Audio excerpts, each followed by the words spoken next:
Hello guys, सभी students का सामाजिक विज्ञान ऑनलाइन क्लासेस में एक बार पुनः स्वागत।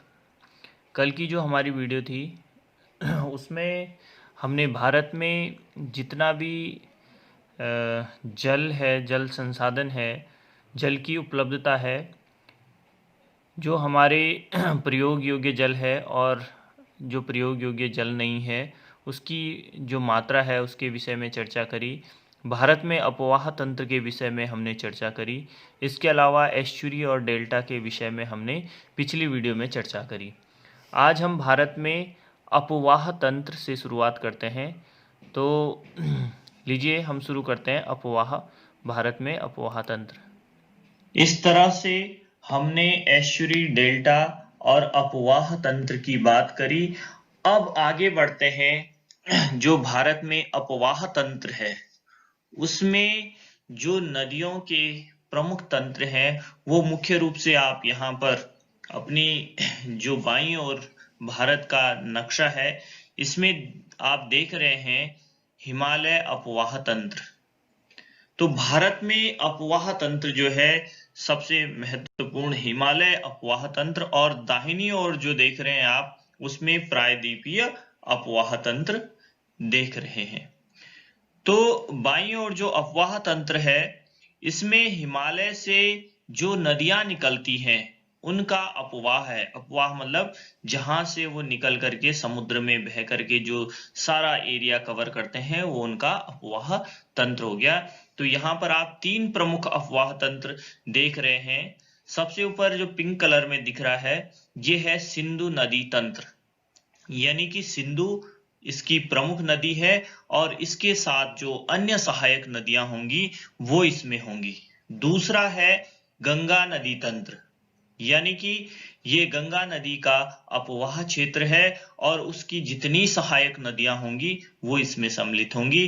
तीसरा जो प्रमुख अपवाह तंत्र है वो है ब्रह्मपुत्र नदी अपवाह तंत्र, यानी कि मुख्य नदी ब्रह्मपुत्र होगी और उसके अपवाह जो सहायक नदियां होंगी वो इसमें सम्मिलित होंगी। दाहिनी ओर आप प्रायद्वीपीय अपवाह तंत्र देख रहे हैं। इसमें जो प्रमुख नदियां हैं वो है नर्मदा नदी, ताप्ती नदी, महानदी, गोदावरी नदी, कृष्णा नदी और कावेरी नदी। ये दक्षिण भारत की समस्त नदियां हैं जो प्रायद्वीपीय नदियों के नाम से भी जानी जाती हैं। तो इस तरह आइए सबसे पहले हम हिमालयी नदी तंत्र में हिमालयी जो नदियां हैं उसमें सबसे पहले सिंधु नदी तंत्र के विषय में विस्तार पूर्वक जानते हैं। यहाँ पर जो एक दाहिनी ओर आप देख रहे हैं भारतवर्ष का नक्शा है, मानचित्र है। यहाँ पर आप उत्तर भारत में जो कवर्ड एरिया दिख रहे हैं वो सिंधु नदी तंत्र है, और दाहिनी ओर आप इसको थोड़ा जूम करके देख रहे हैं कि सिंधु नदी कहाँ से उद्गम स्थल है और कहाँ कहाँ पर इसका प्रवाह होता है। तो आप देखेंगे कि जो सिंधु नदी है, सिंधु नदी तीन देशों में होकर बहती है। आप देख रहे हैं इसका उद्गम तिब्बत में, चीन में है, फिर भारत में प्रवेश करती है और उसके बाद पाकिस्तान में बहती है और अरब सागर में जाकर के समा जाती है। तो चीन के तिब्बत स्थित जो मानसरोवर झील है उसके निकट से इसका उद्गम होता है और उत्तर पश्चिम दिशा में बहती हुई ये नदी भारत के लद्दाख के दमचोक के पास से भारत में प्रवेश करती है। लद्दाख के दमचोक के पास से भारत में प्रवेश करती है। आगे बहती हुई ये नदी गिलगित से होते हुए दर्दिस्तान के पास पाकिस्तान में प्रवेश करती हैं। ये दोनों चीजें ध्यान रखेंगे आप कि लद्दाख के दमचोक से भारत में प्रवेश करती है और जो गिलगित स्थान है वहां के दर्दिस्तान से पाकिस्तान में प्रवेश करती है और कराची के पूर्व से होते हुए अरब सागर में गिरती है।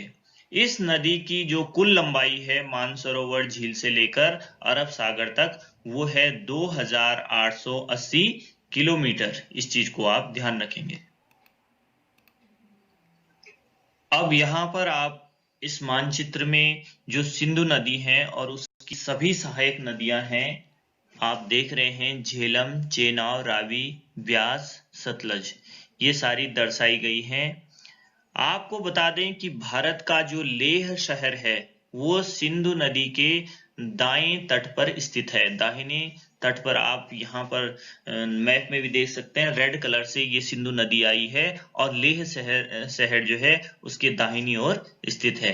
सिंधु नदी के अरब सागर में मिलने से पहले इसमें 5 प्रमुख सहायक नदियां आकर मिलती हैं। ये 5 प्रमुख नदियां हैं। झेलम सबसे ऊपर, फिर चेनाब, फिर रावी, फिर व्यास, फिर सतलज नदी। और ये जो 5 प्रमुख नदियां हैं, इन्हीं 5 प्रमुख नदियों के नाम से जो हमारा पंजाब प्रांत है उसका नाम पंजाब पड़ा है। अब सबसे पहले सिंधु नदी की जो सबसे प्रमुख सहायक नदी है वो है चेनाब नदी। हम बात करते हैं चेनाब नदी की। ये सिंधु नदी की सबसे बड़ी सहायक नदी है। इसका उद्गम हिमाचल प्रदेश के K12 लारा दर्रे से होता है। उद्गम स्थान आप ध्यान रखेंगे, जो चेनाब नदी है K12 लारा दर्रा। हिमाचल प्रदेश में इस नदी का निर्माण 2 नदी चंद्रा और भागा नदी से होता है, इसलिए इसे वहां चंद्रभागा के नाम से भी जाना जाता है। ये नदी पाकिस्तान में जाकर सिंधु नदी से मिल जाती है। भारत में नहीं मिलती है, सीधे पाकिस्तान में। ज्यादातर सभी नदियां जो सिंधु नदी में मिलती हैं वो पाकिस्तान में ही मिलती हैं, तो पाकिस्तान में सिंधु नदी से मिल जाती है। सिंधु नदी में मिलने से पहले इसमें झेलम, रावी, सतलज, व्यास नदियां आकर के मिल जाती हैं। जो बाकी चारों और नदियां हैं वो इसमें सिंधु नदी से मिलने से पहले इसमें मिल जाती हैं। ये चीज का आप ध्यान रखेंगे। चेनाब नदी के बाद अगली जो महत्वपूर्ण नदी है वो है झेलम नदी। झेलम नदी का उद्गम कश्मीर घाटी के वेरीनाग के निकट से होता है। ये आप ध्यान रखेंगे, कश्मीर में है, जैसे कि आपने चेनाब का हिमाचल से देखा, और झेलम नदी का कश्मीर के वेरीनाग के निकट से है। ये नदी 170 किलोमीटर भारत पाकिस्तान सीमा का निर्माण करती है। तो जो झेलम नदी है वो 170 किलोमीटर भारत और पाकिस्तान की सीमा का भी निर्माण करती है। और उसके बाद पाकिस्तान के झंग के निकट चेनाब नदी में मिल जाती है। तो पाकिस्तान में जाकर के यह झेलम नदी में मिलती है। उसके बाद अगली नदी है रावी नदी। ये नदी हिमाचल प्रदेश के रोहतांग दर्रे से निकलती है। कश्मीर तथा पंजाब होते हुए पाकिस्तान के झंग के निकट चेनाब नदी में मिल जाती है। तो जो रावी और झेलम है वो लगभग आसपास में ही पाकिस्तान में जाकर के जो चेनाब नदी है उसमें मिल जाती है। झेलम, रावी, चेनाब के बाद हम बात करेंगे सतलज नदी की। सतलज नदी, ये नदी तिब्बत के राक्षस ताल से निकलती है। आप ध्यान रखेंगे, ये मैप में दिखाई दे रहा है कि तिब्बत में जहां पर मानसरोवर झील के निकट से सिंधु नदी निकल रही है, वहीं से उसी के आसपास में राक्षस ताल के निकट से जो है सतलज नदी का उद्गम है। तो जो ये सिंधु नदी तंत्र है इसमें 2 ही नदियां आप देख रही हैं कि जिनका उद्गम स्थान भारत से बाहर चीन में है। तो उसमें एक सतलज और एक प्रमुख जो सिंधु नदी है, बाकी नदियों का उद्गम स्थल भारत में है। तो यह नदी सिंधु नदी के समांतर बहती हुई हिमाचल प्रदेश में प्रवेश करती है। आगे पंजाब होते हुए पाकिस्तान के बहालपुर में चेनाब नदी में जाकर मिल जाती है। इस चीज को आप ध्यान रखेंगे। चेनाब में मिलने से पहले इससे व्यास नदी आकर के मिल जाती है। तो इन जो 5 प्रमुख नदियां हैं इनमें सबसे छोटी देख रहे होंगे व्यास नदी है, और ये भारत में ही जो है किससे मिल जाती है, सतलज नदी से मिल जाती है।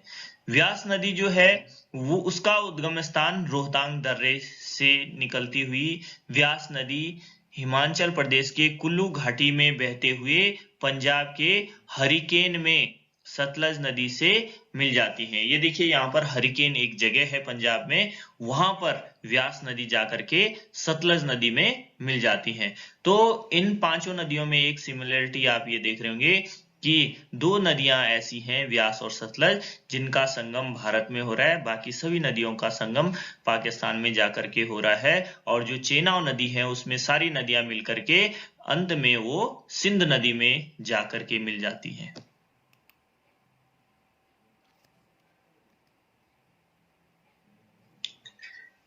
इस तरह से जो सिंधु नदी तंत्र है उसमें कुछ जो ध्यान देने वाली और महत्वपूर्ण बातें हैं वो भी आप देख लीजिए। हरिकेन क्षेत्र में जो हमने व्यास और सतलज नदी के संगम की बात की, वहीं से देश की सबसे लंबी नहर इंदिरा गांधी नहर निकलती है। तो जहां पर हरिकेन के पास हमने व्यास और सतलज का जो संगम स्थान बताया, आप देख रहे हैं ये मैप पर देखिए, यहां से बहुत लंबी जो है कौन सी नहर निकल रही है, भारत की सबसे लंबी नहर इंदिरा गांधी नहर यहां से निकल रही है, जो कि पंजाब और राजस्थान तथा गुजरात में निकलती है। राजस्थान में इसकी लंबाई सबसे अधिक 470 किलोमीटर है।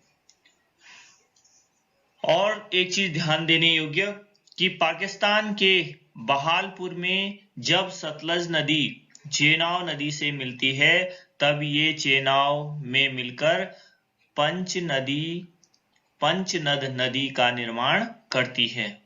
किसका निर्माण करती है? पंचनद नदी का निर्माण करती है। मतलब सिंधु नदी में मिलने से पहले 45 किलोमीटर तक के ये पांचों नदियां यहां एक होकर आगे बढ़ती हैं।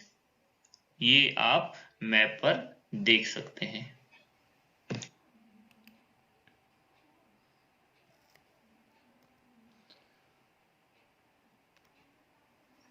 तो इस तरह से जो सिंधु नदी तंत्र है उसकी सभी नदियों का हमने विस्तृत जानकारी आपको दे दी। और इसमें एक चीज रह जाती है जो बहुत महत्वपूर्ण है, कॉम्पिटिटिव एग्जाम के तौर पर हम इसे बहुत महत्वपूर्ण मानते हैं, सिंधु जल समझौता। सिंधु जल समझौता क्या है कि भारत और पाकिस्तान के बीच में जो ये नदियां हैं आप देख रहे हैं मैप के ऊपर कि भारत से निकलती हुई पाकिस्तान में जा रही हैं। तो इन नदियों के पानी के बंटवारे को देखते हुए आपस में भारत और पाकिस्तान के बीच में सन 1960 में एक जो है पानी के लिए एक समझौता हुआ। जो ये संधि थी, एक समझौते के अनुसार 3 पूर्वी जो नदियां हैं, पूरब की क्षेत्र में जो 3 नदियां हैं व्यास, रावी और सतलज का नियंत्रण भारत को दे दिया गया तथा जो 3 पश्चिमी नदियां हैं सिंधु, चेनाब और झेलम, इनका नियंत्रण पाकिस्तान को दे दिया गया। तो ये मोटे तौर पर हमने जो है थोड़ी जानकारी दे दी सिंधु नदी जो जल समझौता है। और इसके अलावा इसमें बहुत सारी चीजें हैं, इसको विस्तृत से कभी इस पर चर्चा करेंगे कि सिंधु जो जल समझौता है इसमें कितना प्रतिशत कौन सी नदी का भारत इस्तेमाल करेगा, कितना प्रतिशत पाकिस्तान इसका इस्तेमाल करेगा, ये हम डिटेल में फिर कभी आपको बता देंगे। आगे बढ़ते हैं। तो इस तरह से आज हमने जो सिंधु नदी तंत्र है उसके विषय में जानकारी ली। और चूंकि वीडियो लंबी हो जा रही है इसलिए हम एक वीडियो सिंधु नदी तंत्र का, एक वीडियो गंगा नदी तंत्र का और एक वीडियो जो प्रायद्वीपीय नदी है और ब्रह्मपुत्र नदी है उनका अलग अलग बनाएंगे। इसमें वीडियो छोटा हो जाएगा। तो अगला जो वीडियो रहेगा गंगा नदी तंत्र, उसको हम अलग से आपको समझाएंगे। तो इससे संबंधित जितने भी क्वेश्चन हैं वो आप बना लेंगे और इसमें काफ़ी डिटेल में हमने आपको ये जानकारी दे दी है। नोट्स ज़रूर तैयार करेंगे।